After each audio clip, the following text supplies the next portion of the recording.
Bienvenidos nuevamente a una clase de anatomía macroscópica de la Universidad de Oriente. Yo soy la doctora Joyce Tolotti y el día de hoy vamos a hablar del duodeno y el páncreas. Estos dos órganos importantísimos y así como importantes complejos por las diferentes estructuras y delimitaciones que tienen. Vamos a ir detallándolos poco a poco y confirmando la importancia de cada uno de estos detalles. Comenzaremos con el páncreas comentándoles que esta es una glándula mixta, es decir, que tiene función exocrina y endocrina, conocida por los anatomistas alemanes como la glándula salival abdominal. Esta está conformada por un sistema de conductos que van a ayudar a realizar su función exocrina, la cual va a permitir la digestión de los alimentos a través de la secreción de enzimas catalíticas como la tripsina, la lipasa, la amilasa, enteroquinasa, quimiotripsina y carboxipeptidasa, las cuales van a digerir aminoácidos, lípidos y proteínas, en tanto que su función endocrina la va a realizar a través de la formación de enzimas como la insulina, el glucagón y la somatostatina a nivel de los islotes de Langerhans y de las células alfa, beta y delta de este. En cuanto a su situación, el peso y consistencia, tenemos que este órgano es muy friable, es como una esponja, pero que está a nivel retroperitoneal y aunque está allí, es fácilmente lesionable en traumatismos abdominales frontales, ¿ok? Este órgano es retroperitoneal a excepción de su cola, donde se encuentra incluida dentro de las capas peritoneales. Este se encuentra localizado entre el E1 y el E2, detrás del estómago y rodeado por las 4 porciones del duodeno, como vamos a ver más adelante. Es un órgano impar ubicado en la línea media, pero asimétrico. ¿Qué quiere decir esto? Que un tercio de este órgano va a estar hacia la derecha, mientras que los otros 2 tercios van a estar hacia la izquierda de la línea media. Su longitud va a variar entre 15 y 20 centímetros y va a pesar entre 75 y 120 gramos dependiendo del peso total del individuo. Es un color grisáceo, pero cuando este está en su mayor función activo, se torna de un color rosado asalmonelado por la hipervascularización que presenta al momento de realizar su función. Dentro de los medios de fijación que va a tener entonces el páncreas, existen 3 medios que lo mantienen en su lugar. Este órgano es uno de los órganos abdominales más fijos de la cavidad abdominal luego del duodeno y este tiene dentro de sus principales medios de fijación a las diferentes porciones del duodeno, así como los conductos pancreáticos y biliares que ingresan en la segunda porción del duodeno. El peritoneo parietal, la hoja posterior, lo va a adosar a la pared abdominal posterior y los vasos mesentéricos, así como los vasos pancreáticos, son el tercer elemento que lo sostiene en su lugar.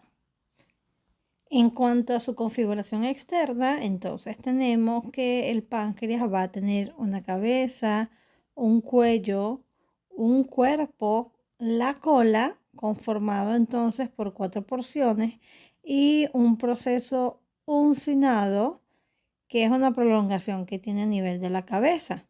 Comenzamos hablando de la cabeza, y esta tiene un tamaño de aproximadamente 6 a 7 centímetros de alto por 4 centímetros de ancho. Está entre las 4 porciones del duodeno y va a presentar un canal para que la primera y la segunda porción del duodeno quede ensamblado a la cabeza del páncreas como una llanta al rin.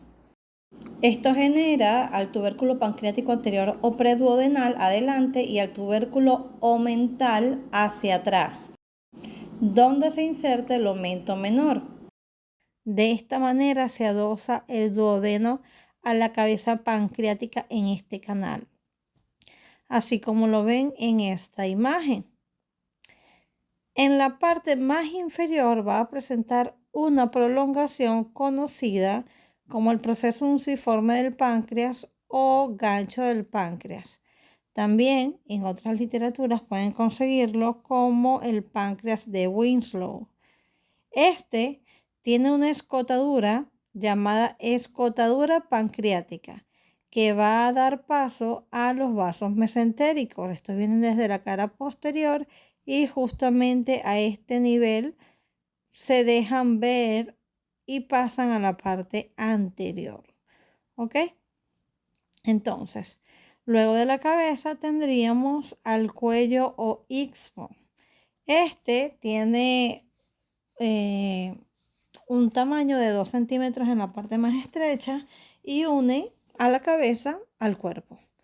Para localizarlo, el punto de reparo sería el tronco celíaco. Justo debajo del tronco celíaco se encuentra entonces el cuello. En él muchas veces se puede observar que se prolonga tanto el tubérculo preduodenal como el tubérculo mental que detallábamos en la cabeza del páncreas. Por cierto, este tubérculo omental también es conocido como tubérculo de His, donde se va a insertar entonces el epiplón menor o epiplón gastrohepático. ¿Ok? A nivel del cuerpo, entonces el páncreas va a tener una longitud de 8 a 10 centímetros y va a presentar un tubérculo pancreático izquierdo que no es constante. También va a presentar a los vasos esplénicos de arriba a abajo. Entonces observamos que va a estar tanto la arteria como la vena esplénica, los cuales van a acompañar en toda la longitud en el borde superior a el cuerpo del páncreas. En tanto que la cola tiene una forma como de lengüeta y se va a encontrar dentro del epiplón medio o epiplón o aumento pancreático esplénico. Solo ella es intraperitoneal y eso es importante que ustedes lo tengan siempre presente. Otra cosa importante de la cola es que va a ser la parte más móvil del páncreas y va a estar en relación con los vasos esplénicos. Esta se relaciona tanto con el vaso como con el riñón a través del ligamento espleno-renal. Ya conociendo estas generalidades, entonces vamos a hablar de las relaciones que tienen cada segmento del páncreas, comenzando por la cabeza. Hacia adelante, la cabeza es cruzada por la raíz del mesocolon transverso y también del colon transverso. ¿Qué quiere decir esto? Que el páncreas va a tener una porción inframesocólica y una supramesocólica con respecto a la raíz del mesocolon transverso. También está relacionada con la cara anterior del estómago y del píloro, y entre ellos y el páncreas entonces se va a encontrar la gran transcavidad de los epiplones. El hiato de Winslow, que es el inicio, la apertura o la ventana a través de la cual se puede abordar a esta transcavidad de manera natural, va a estar en relación con la primera porción del duodeno, que va a ser el piso de este, y la transcavidad se va a encontrar entonces entre la cara anterior del páncreas con la cara posterior del estómago. En esta cara anterior también pueden observarse la relación estrecha que tiene el páncreas con la arteria pancreático duodenal anteroinferior, anterosuperior y la gastroomental derecha. En la cara posterior entonces va a estar en estrecha relación con la vena cava inferior y con las afluencias de las venas renales a esta. También va a estar en estrecha relación con la aorta. El colédoco primero pasa posterior y luego lo perfora, ya que el páncreas le va a crear una especie de canal a través del cual este va a pasar a través del páncreas. Entonces, entre la cabeza y el cuello, hacia la cara posterior, esta va a estar en relación con la vena mesentérica superior y también con el tronco espleno-mesentérico, que recuerden que está conformado por la mesentérica inferior y la vena esplénica, las cuales se van a unir formando este tronco. Y luego el tronco junto con la vena mesentérica superior me van a formar a la vena porta. Recuerden que esta porción está en relación con la fascia retroduodeno-pancreática. A nivel del cuerpo, observamos que esta glándula va a tener una forma de prisma, donde su cara anterior va a estar en relación con el estómago, con la bolsa omental o transcavidad de los epiplones, y en su porción inframesocólica, entonces va a estar en relación con el colon y las asas intestinales.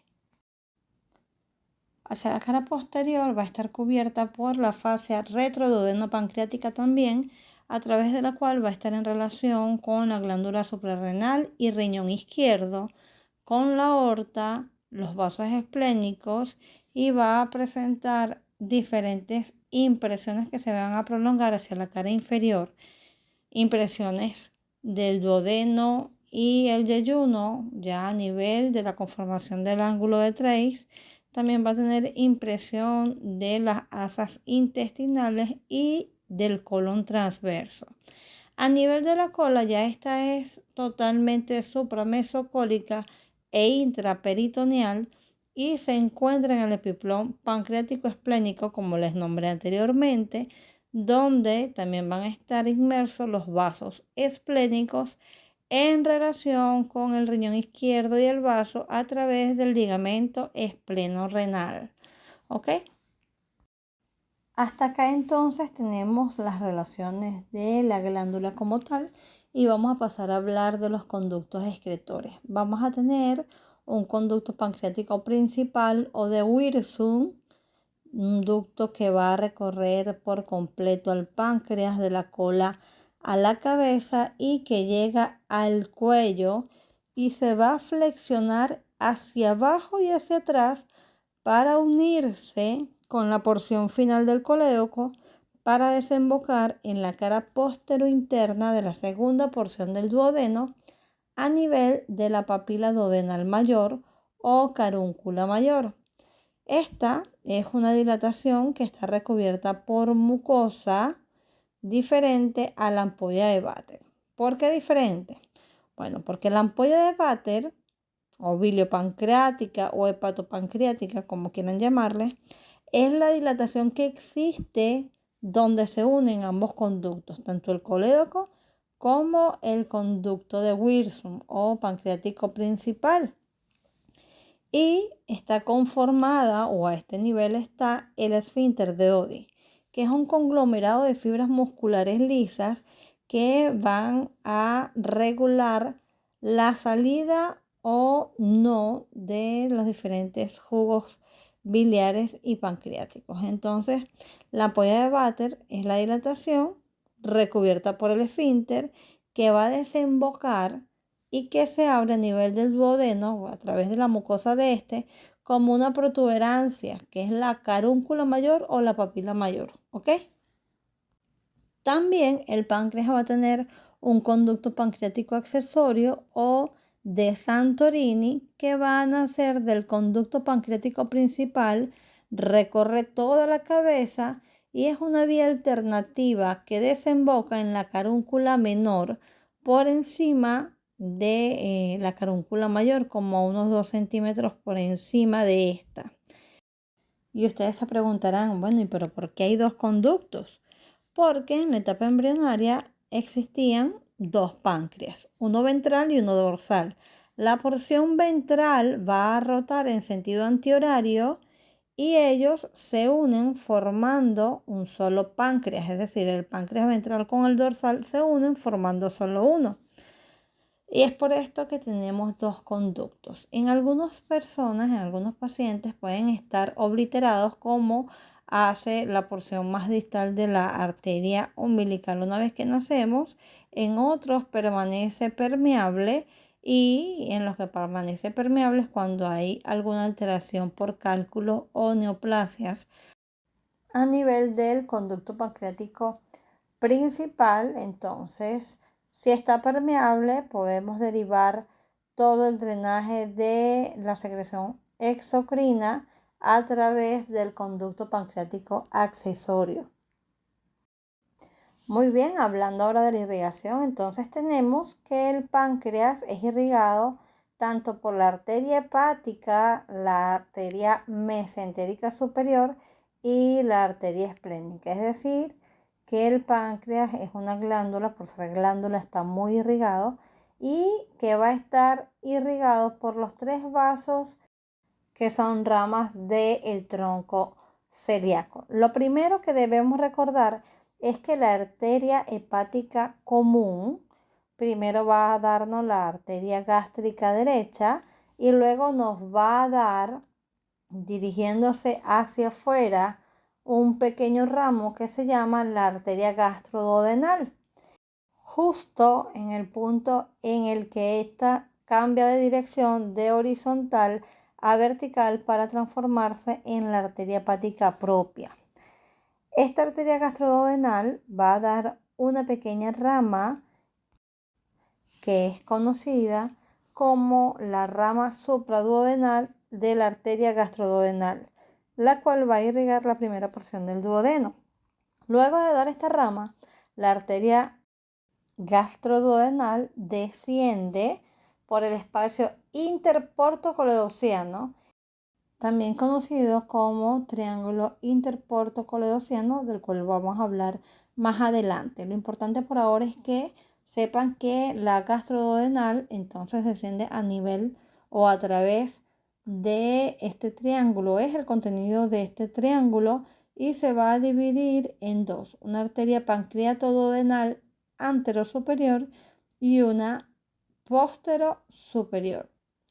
Ambas van a recorrer la cabeza del páncreas y van a ir descendiendo, en tanto que la arteria mesentérica superior va a dar las ramas o arterias pancreatoduodenales anteroinferior y posterior-inferior.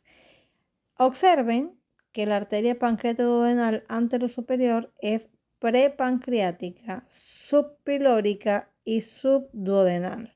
La arteria pancreatoduodenal posterosuperior entonces es retropancreática y retrocoledocianas. Entonces ambas anteriores se van a unir y ambas posteriores se unen. ¿Qué cómo es esto? Bueno, ellas van a formarnos los arcos pancreatoduodenales, tanto anterior como posterior. Diciéndolo desde otra forma, entonces sería: el arco pancreatoduodenal anterior está conformado por la arteria pancreatoduodenal anterosuperior, que es rama de la gastroduodenal, la cual se va a unir a la arteria pancreatoduodenal anteroinferior, que es rama de la mesentérica superior, en tanto que el arco pancreatoduodenal posterior está conformado por la arteria pancreatoduodenal posterosuperior, rama de la gastroduodenal, que se va a unir en la parte posterior del páncreas a la arteria pancreatoduodenal posteroinferior, que es rama de la mesentérica superior. Es importante que ustedes detallen y se aprendan a estos dos arcos y las ramas, o mejor dicho, de quiénes son ramas, porque al momento de estudiar el duodeno vamos a tener la misma irrigación, porque por la relación que tiene tanto el páncreas con el duodeno, estos van a compartir la irrigación. Entonces, estos arcos me van a irrigar tanto a la cabeza como al cuello del páncreas. Y ustedes se preguntarán, ¿pero quién irriga el resto? Entonces, el resto, que sería el cuerpo y la cola del páncreas, va a estar irrigada por la arteria esplénica, quien va a estar en el borde superior a lo largo del cuerpo y la cola del páncreas, y que va a irrigarnos a estos dos segmentos, ya que durante su recorrido hacia el vaso se ubica a este nivel del cuerpo y el páncreas y emite innumerables vasos cortos llamados ramos pancreáticos, tanto para el cuerpo como para la cola. De ellos hay dos que son predominantes, que serían la arteria pancreática dorsal o media y la arteria pancreática magna. La arteria pancreática magna justamente va a descender en lo que sería el límite entre el cuerpo y la cola. Esta arteria pancreática magna también es conocida como arteria pancreática mayor o de Haller y se ubica, como les dije anteriormente, entre el cuerpo y la cola. Entre ellas va a existir entonces una anastomosis que se conoce como la arteria pancreática inferior y que va a ir en toda la longitud de este órgano, y en la parte más izquierda o como prolongación de esta, de la arteria pancreática inferior, va entonces a darnos la arteria de la cola del páncreas. También estarían las arterias pancreáticas caudales de calibre menor entre la dorsal y la magna, que nos van a asegurar la rica irrigación que necesita el páncreas. En cuanto al drenaje pancreático, las venas van a seguir el mismo trayecto de las arterias para la conformación de las grandes venas pancreáticas, drenando de la siguiente manera. Observen que la vena pancreatoduodenal posterior superior va a drenar directamente en la vena porta, en tanto que la vena pancreático-duodenal antero superior se va a unir a la vena gastro-omental y ambas se unen a la mesentérica superior. Ahora, ambas pancreatoduodenales inferiores, tanto anterior y posterior, van a drenar directamente a la mesentérica superior. Y así como hay vasos cortos de tipo arterial a nivel del cuerpo y la cola del páncreas, también existen vasos venosos cortos que van a drenar directamente a la vena esplénica. En torno a la inervación que tiene el páncreas, esta va a tener una inervación tanto pancreática a través del vago, que va a controlar la estimulación de la secreción de las enzimas pancreáticas, tanto para sus funciones endocrinas como para también las funciones exocrinas. Por la parte simpática, entonces, va a estar conformada por el nervio esplácnico mayor, formado por los ganglios paravertebrales desde T5 a T9, los cuales van a hacer sinapsis a través del plexo mesentérico superior y también del plexo celíaco, específicamente a nivel de los ganglios semilunares, donde van a inhibir la secreción de la glándula en general. En cuanto a la parte de sensibilidad que nos da las fibras sensitivas y que nos ayuda a transmitir el dolor pancreático, que se percibe como un dolor en banda o de cinturón, se hace también a través de los ganglios semilunares del plexo celíaco. Entonces hasta aquí tendríamos la parte de anatomía macroscópica del páncreas y pasaríamos a hablar del duodeno. Bien, continuando con el duodeno y como cultura general, recordemos o aprendamos que su nombre deriva del latín y que significa 12 traveses de dedos o 12 pulgadas, que equivalen a aproximadamente 25 a 30 centímetros, que es lo que mide el duodeno dependiendo del tamaño de la persona o de la constitución de esta. El duodeno inicia luego del píloro y termina dando inicio a la primera asa yeyunal. Es la primera porción del intestino delgado y en él se van a vertir los diferentes productos del hígado y del páncreas, que son las enzimas que nos ayudan a realizar la digestión, como lo expliqué cuando estábamos hablando de páncreas. Se encuentra fuertemente fijado por las estructuras que están a su alrededor, entre ellas el páncreas, los vasos mesentéricos, el hígado y el peritoneo. Por eso es la porción más fija del intestino delgado. Aparte de recibir las enzimas digestivas, él también va a tener una función absortiva y generalmente se absorben disacáridos, aminoácidos, agua, hierro y electrolitos. Él es retroperitoneal, a excepción de su primera porción que está peritonizada y se va a encontrar en el hipocondrio derecho, tanto en el compartimiento supra e inframesocólico, es decir, a nivel de la segunda porción del duodeno pueden ver cómo la raíz del mesocolon lo atraviesa y lo demarca en una porción supramesocólica y una porción inframesocólica. La tercera porción del duodeno es netamente inframesocólica. La primera porción es supramesocólica, en tanto que la segunda porción y la cuarta porción van a tener un segmento que va a ser supramesocólico e inframesocólico, ¿ok? Y hablando de las porciones, entonces los medios de fijación van a depender de qué porción estemos hablando. Por ejemplo, a nivel de la primera porción va a estar el aumento menor, más específicamente de este aumento menor, el ligamento hepatoduodenal, lo cual va a unir a la cara inferior del hígado a la primera porción del duodeno y va a tener de contenido a la tríada portal, es decir, a la porta, a la arteria hepática propia y al colédoco. La segunda porción va a estar fijada por los conductos colédocos y pancreáticos. También la segunda, la tercera y la cuarta porción van a estar fijados a la pared posterior del abdomen a través de la hoja posterior del peritoneo parietal, ¿ok?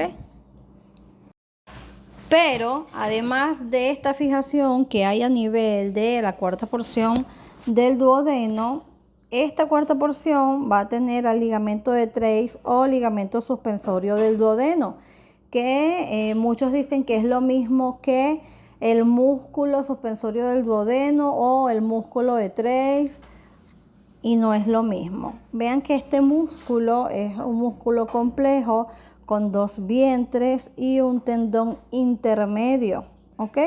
Un ligamento intermedio. La porción superior de este músculo está constituida por musculatura diferente a la inferior. La superior es por músculo estriado voluntario y la inferior es por músculo liso proveniente de la transición del duodeno yeyuno y de la capa muscular tanto circular como longitudinal de este intestino. Este ligamento de Treis fue descrito por el anatomista checoslavo Václav Treis y es por eso que lleva su nombre. Es un repliegue de peritoneo que va a cubrir el tercio caudal del músculo suspensorio del duodeno o músculo de Treis y supone anatómicamente la marca que referencia la transición entre el duodeno y el yeyuno, es decir, donde la cuarta porción del duodeno, que es retroperitoneal, termina y comienza la primera asa yeyunal, que ya es intraperitoneal, lo que muy habitualmente a nivel quirúrgico se denomina el ángulo de Treis. En cambio, el músculo de Treis, como le explicaba anteriormente, es una estructura que en realidad presenta una porción muscular y una porción ligamentosa que se dirige desde el pilar diafragmático derecho del esófago hasta la unión duodeno-yeyunal.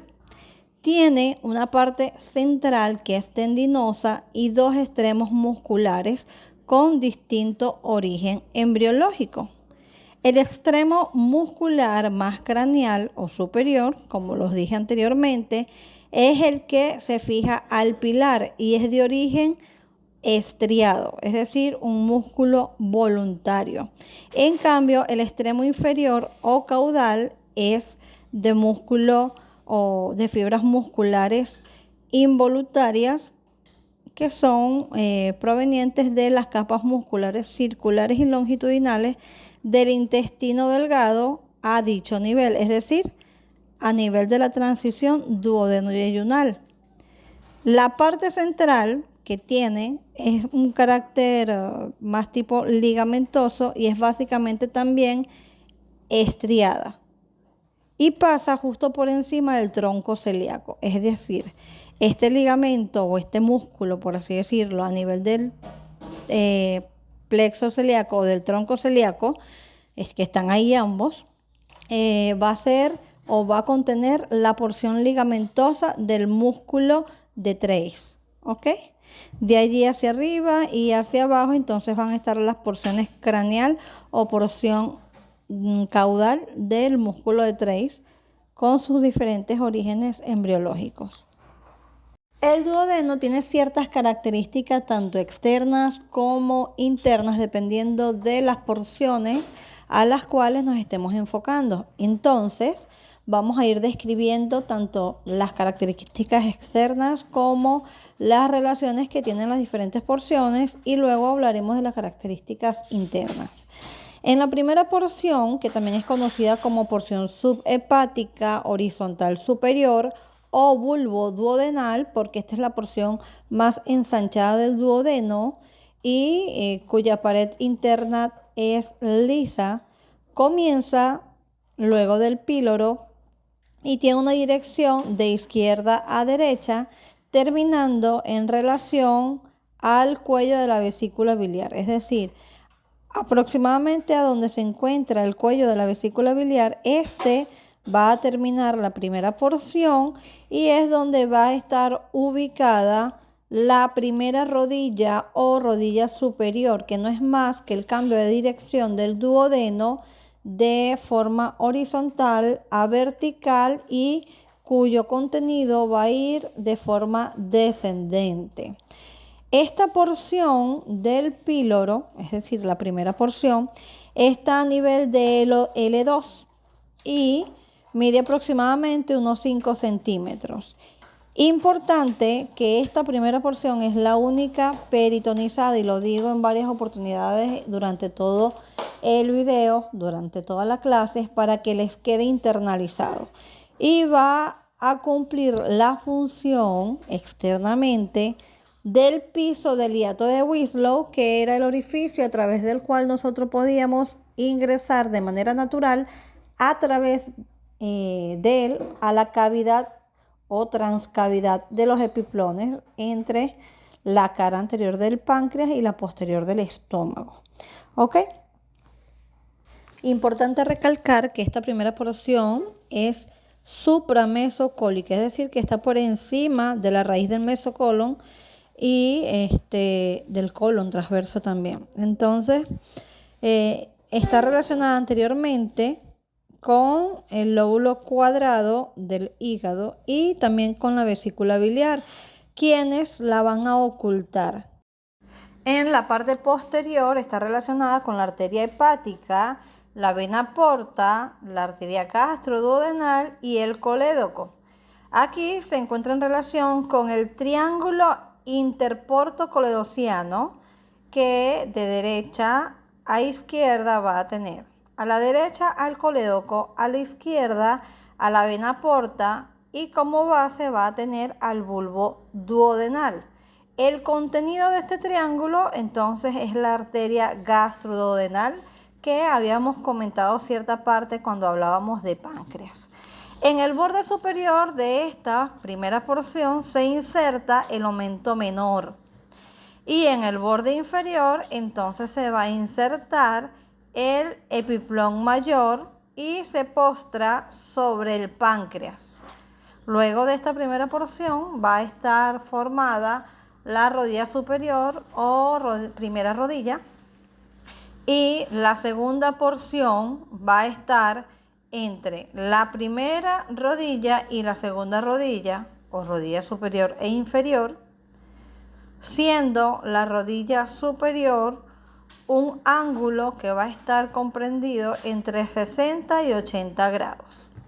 Con respecto a la segunda porción, que también es conocida como porción vertical, prerrenal, porque está justamente delante del riñón derecho, o también es conocida como porción descendente por el sentido en el que va el contenido interno del duodeno.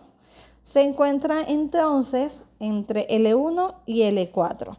Y en relación a las estructuras que están a su alrededor, tenemos que anteriormente se relaciona de forma íntima con el páncreas, es tanto infra como supramesocólica y está cubierto por el hígado, la vesícula biliar, las asas intestinales y el ángulo hepático del colon. En su cara posterior va a estar en relación a distancia con el músculo psoas mayor, el pedículo renal, es decir, la pelvis renal con los vasos que la acompañan, el uréter, el riñón, en este caso sería el riñón derecho, y la vena cava inferior, separada de ellos solo por la fascia retroduodenopancreática o de Treis. Hacia su cara interna, en el tercio inferior, se van a evidenciar tanto la carúncula mayor y menor, donde van a drenar los conductos pancreáticos principal con el colédoco y el conducto accesorio del páncreas. Esta segunda porción del duodeno termina en la rodilla inferior o segunda rodilla, que va a tener un ángulo de aproximadamente 90 grados y va a dar paso a la tercera porción. Esta tercera porción, también conocida como transversa u horizontal inferior, inicia a la izquierda y se desplaza hacia la derecha, contrario a lo que hacía la primera porción. Entonces inicia a la izquierda de la rodilla inferior y va a estar en relación con los vasos mesentéricos, quienes a la izquierda delimitan su finalización e inicio de la cuarta porción. Es decir, la tercera porción del duodeno está cruzada de manera perpendicular por la arteria y la vena mesentérica. A la izquierda de estos inicia la cuarta porción, es decir, ellos demarcan la finalización de la tercera porción del duodeno e inicio de la cuarta. Esta tercera porción es cruzada por la raíz del mesocolon transverso y es considerada inframesocólica en su totalidad.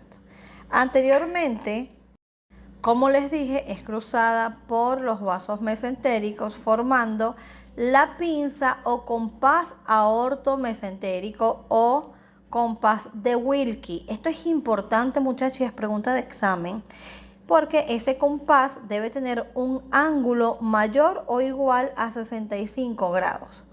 Si este ángulo es menor, entonces la persona va a tener problemas con el riñón izquierdo, sobre todo con el retorno venoso. ¿Por qué? Porque justamente entre la cara anterior de la aorta y la cara posterior de la arteria mesentérica superior se encuentra, cruzándolo de manera perpendicular en su interior, la vena renal izquierda para poder llegar a la vena cava inferior y la tercera porción del duodeno. Entonces este paciente va a tener problemas con el riñón izquierdo. Este se puede edematizar porque no logra drenar el contenido de su vena hacia la vena cava inferior, y la tercera porción del duodeno puede presentar una obstrucción mecánica por el pinzamiento de la tercera porción.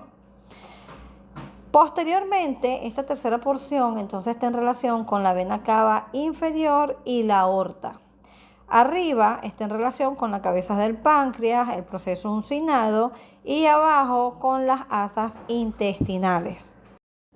En comparación con la segunda porción del duodeno, que tenía una longitud de aproximadamente 7 a 8 centímetros, la tercera porción es la más larga de todas y mide de 10 a 12 centímetros.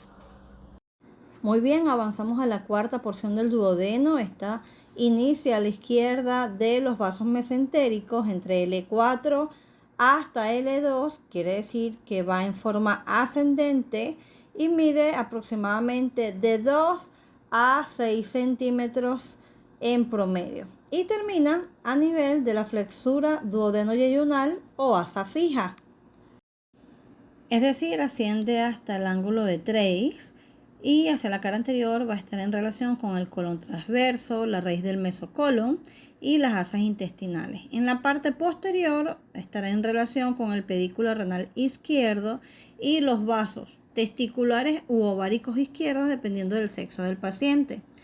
A la derecha va a estar en relación directa con los vasos mesentéricos y la cabeza del páncreas y a la izquierda estará en relación al arco vascular de Treis, que es un levantamiento peritoneal causado por el paso tanto de la arteria cólica izquierda como de la mesentérica inferior.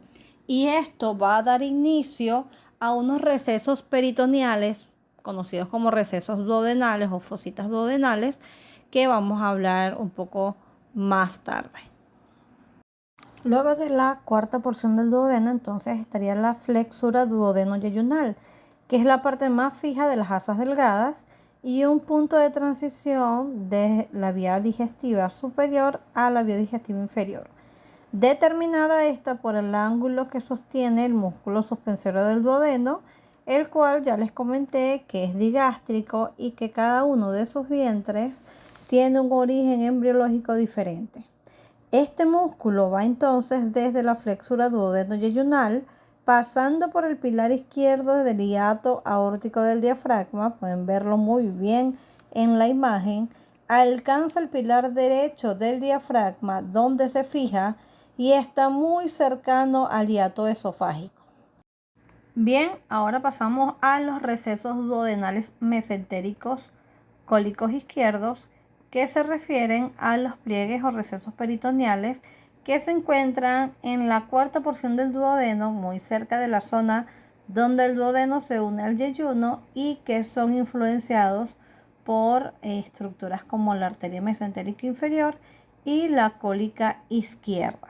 Son innumerables, pueden describirse entre 6 y 8, pero solo les nombraré acá los 4 más importantes. El primero es el receso duodenal superior, que está presente en un 50% de los pacientes y se encuentra a la izquierda de la parte terminal del duodeno hacia el mesocolon transverso. Por este va a discurrir la mesentérica inferior. El segundo sería el receso duodenal inferior, también en relación con la cuarta porción del duodeno, en la parte un poco más inferior hacia el mesocolon transverso y no va a presentar vasos en su interior. Está presente en aproximadamente un 75% de las personas. El tercer receso sería el paraduodenal. Es una depresión levantada por el paso de la arteria cólica izquierda entre los recesos superior e inferior. Y el cuarto receso sería el receso retroduodenal, que simplemente se encuentra en la parte posterior del duodeno.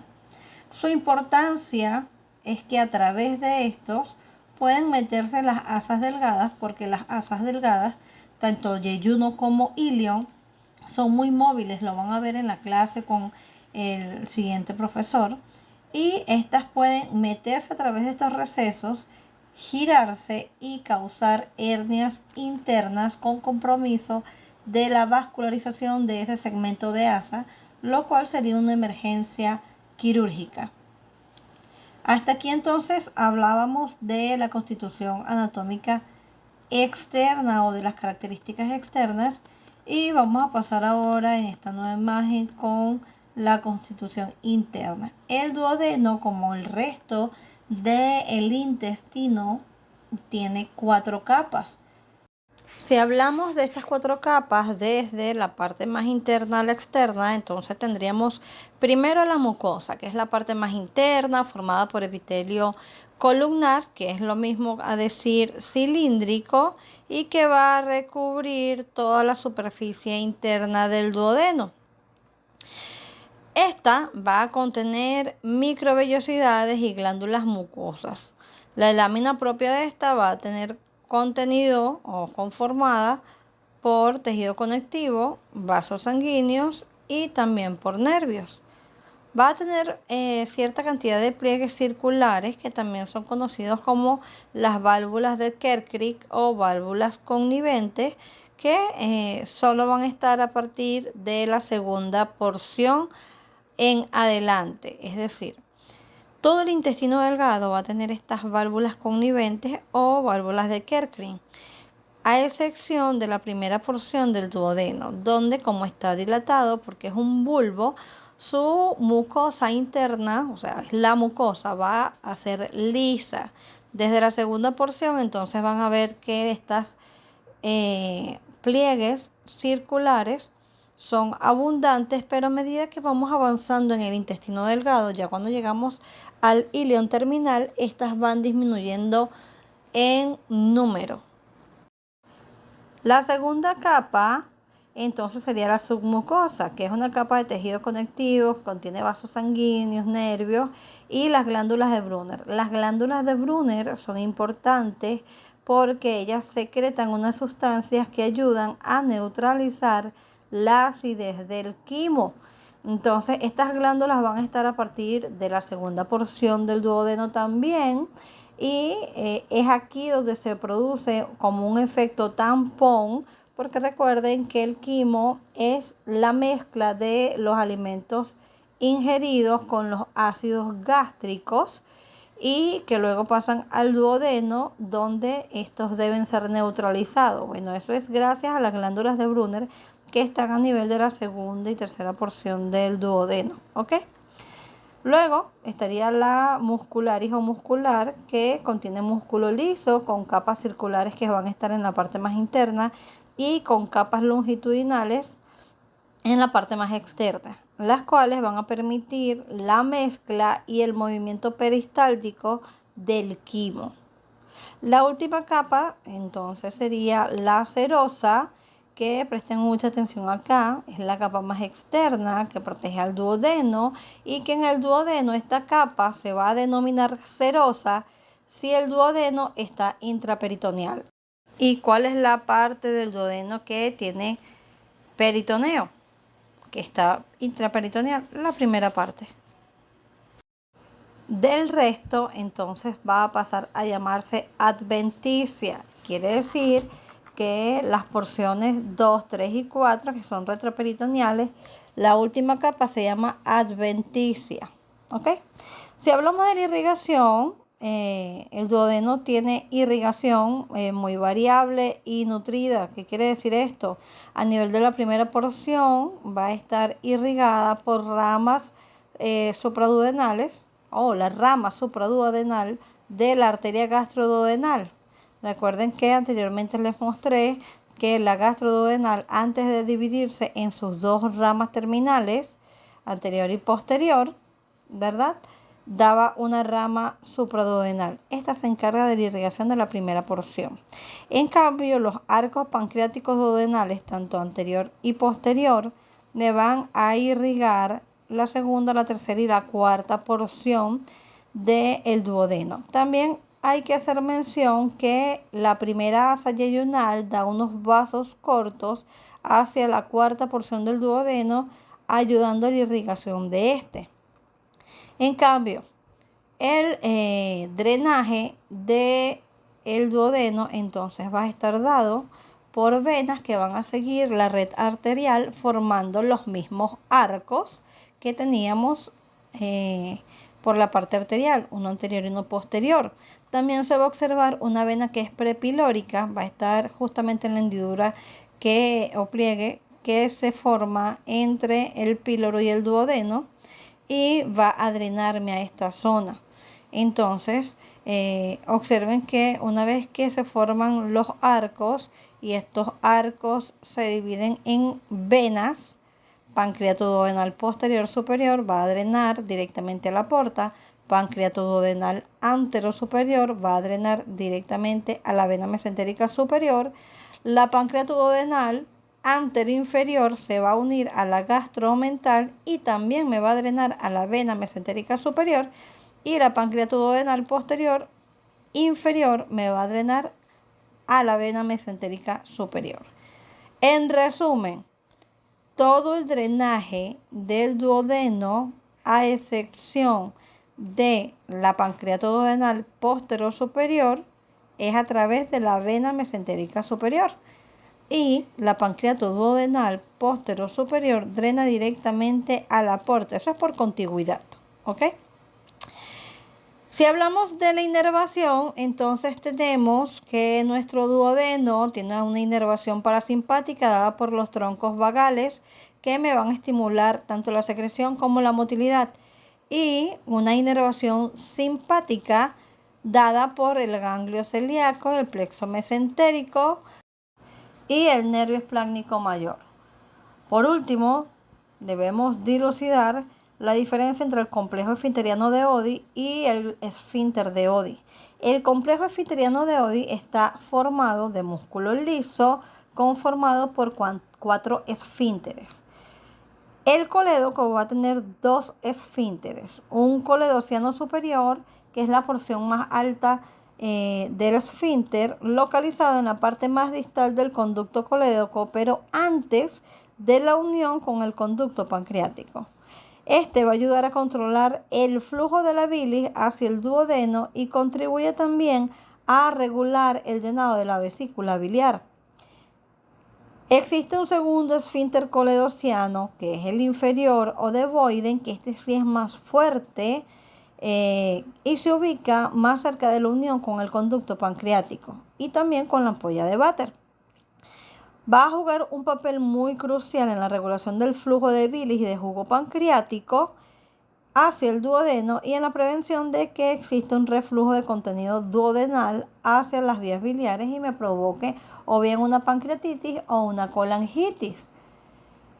El tercer esfínter sería el esfínter del conducto pancreático y el cuarto el esfínter de la ampolla de Vater, también conocido como esfínter de Oddi.